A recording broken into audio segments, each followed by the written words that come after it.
Assalamualaikum warahmatullahi wabarakatuh dan selamat sejahtera. Nama saya Nur Aini Sofia binti Rahman dan nombor metik saya 13DT19F1109. Dan ini adalah ahli kumpulan saya, Hayani Rafika binti Haizam, F1158 dan Siti Nur Fatini binti Muhammad Patani, F1235. So kami akan membentangkan projek 1 yang merangkumi chapter 3. Seperti yang menjadi soalan adalah kami perlu melukis contact diagram. So, ini adalah contact diagram bagi sistem kami.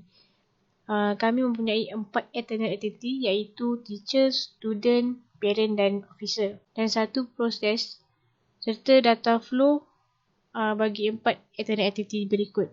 Bagi teacher, teacher perlu login ke dalam sistem untuk update segala information tentang kelas mereka ataupun manage student activity.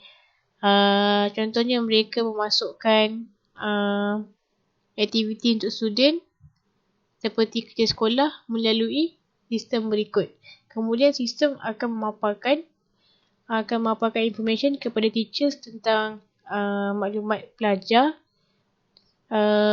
maklumat kerja pelajar, dan menerima submission daripada pelajar serta aktiviti atau program yang diadakan oleh sekolah yang akan dimanage oleh officer ataupun kerani sekolah. So bagi student baru akan mendaftar masuk ke dalam sistem sebagai pelajar baru, kemudian mereka hanya perlu login untuk menggunakan sistem berikut. Dia adalah untuk mereka update information tentang mereka punya maklumat peribadi, keluarga ataupun mereka sendiri. Serta update information tentang submission untuk kerja-kerja sekolah mereka kepada guru melalui sistem berikut. Kemudian sistem akan memaparkan information kepada student tentang aktiviti sekolah, jadual sekolah dan kerja-kerja yang telah diberi oleh cikgu serta pemakahan pelajar yang akan dipaparkan.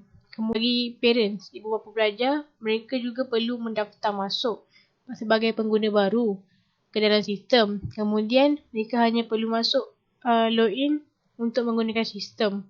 So, kepada parents, mereka adalah untuk update information tentang maklumat pelajar, maklumat keluarga serta pembayaran yuran pelajar ataupun aktiviti pelajar. So, sistem akan memaparkan kepada mereka maklumat anak-anak mereka, maklumat pemakahan ataupun kerja-kerja anak mereka dan information daripada aktiviti sekolah dan guru. Kemudian officer adalah untuk manage aktiviti ataupun program sekolah ke dalam sistem yang akan dipaparkan untuk guru, student dan parents. Mereka akan manage aktiviti, contohnya mereka akan menetapkan jadual guru ataupun pelajar, aktiviti hujung minggu ataupun aktiviti sekolah seperti jamuan atau majlis dan update information tu lah. Update information tentang aktiviti sekolah. So, sistem ini akan memaparkan kepada officer tentang maklum balas daripada guru, student dan parent. Maklum balas tentang aktiviti yang bakal dijalankan oleh sekolah serta maklumat-maklumat guru, pelajar dan ibu bapa kepada officer ataupun kerani. Okey, sekian, terima kasih daripada saya. Rakan saya akan menyambung untuk pembentangan seterusnya. Assalamualaikum, nama saya Hayani Rafika binti Haizam, nombor matrik saya F1158. Saya akan menerangkan mengenai data flow dan data store. Data store ni adalah repositor data dalam sistem. Data store ini lebih senang untuk difahami adalah ia merujuk kepada fail saja. Okey, bagi dalam diagram terdapat satu sahaja data store di mana kami menyimpan segala maklumat di dalamnya. Sebagai contoh, student punya nama, phone, address, sama juga seperti parent. Okey, selain itu, segala maklumat yang update oleh cikgu atau manage oleh office, ia juga akan simpan data-data tersebut atau maklumat tersebut di dalam data store ini, iaitu data information ini. Okey, seterusnya adalah data flow. Data flow adalah saluran di mana paket maklumat mengalir. Labelkan anak panah dengan nama data yang melaluinya. Terdapat 12 anak panah atau dikenali sebagai data flow di dalam diagram ini. Okey, sebagai contoh, student ingin membuat pendaftaran. Student perlu, anak panah tu dia menunjukkan student perlu masukkan nama IC, nombor phone dan alamat rumah.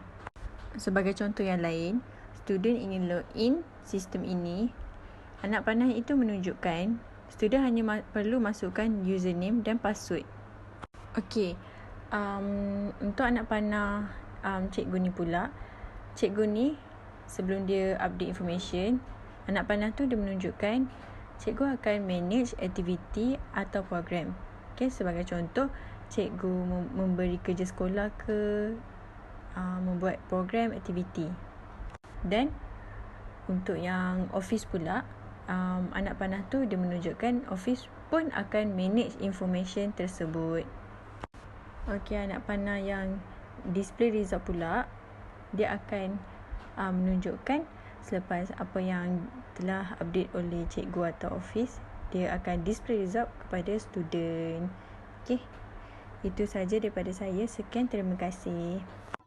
Assalamualaikum warahmatullahi wabarakatuh. Saya Siti Novatini binti Muhammad Petani, nombor kad matrik F1235, akan menerangkan tentang external entity dengan proses.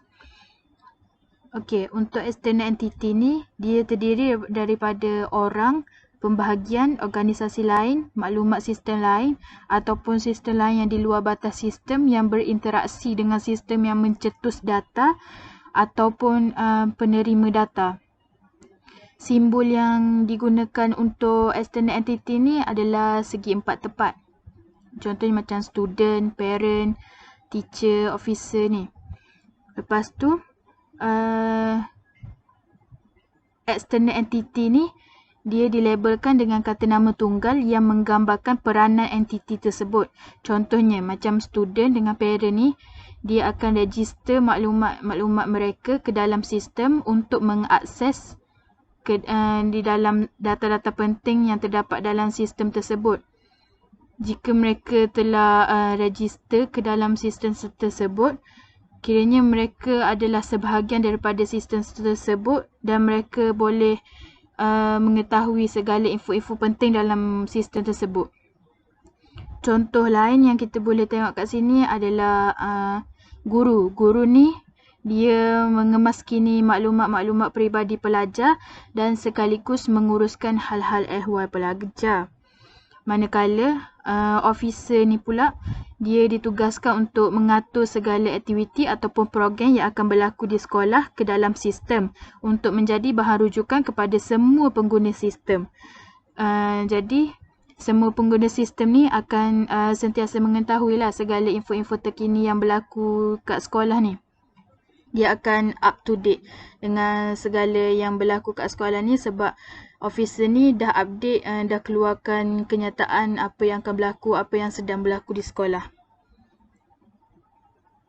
Okey, untuk proses pula, proses ni dia menerima output dan menukarkan output tersebut kepada output. Contohnya macam kerani sekolah ni. Contohnya kerani officer ni, dia akan dapat arahan daripada orang atasan melalui interaksi secara bersemuka dan mereka ni akan menukarkan input tersebut kepada output ke dalam sistem. Contohnya mereka akan paparkan kepada semua pengguna sistem tersebut dalam bentuk banner ataupun dalam bentuk gambaran yang boleh semua pengguna sistem ni tahu apa yang sedang berlaku dan apa yang telah berlaku di sekolah tersebut. Lepas tu, proses ni adalah prosedur yang beroperasi pada data.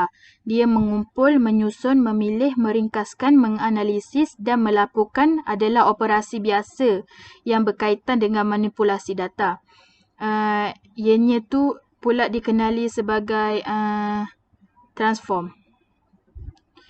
Oh, sebelum saya terlupa, simbol yang digunakan untuk proses ni adalah segi empat sama ataupun bulat. Lepas tu proses ni juga dia menyatakan operasi apa yang perlu dilakukan ataupun dilaksanakan. Macam dia akan bagi tahu dekat semua pengguna sistem apa yang harus mereka lakukan dan apa yang harus mereka laksanakan untuk mengakses dan mengetahui segala info-info yang ada di dalam sistem tersebut. Lepas tu dia melabelkan pengenalan dengan mengira proses yang dilakukan mengikut urutan proses. Dia akan labelkan daripada proses first kepada proses seterusnya mengikut urutan. Itu saja daripada saya. Sekian, terima kasih.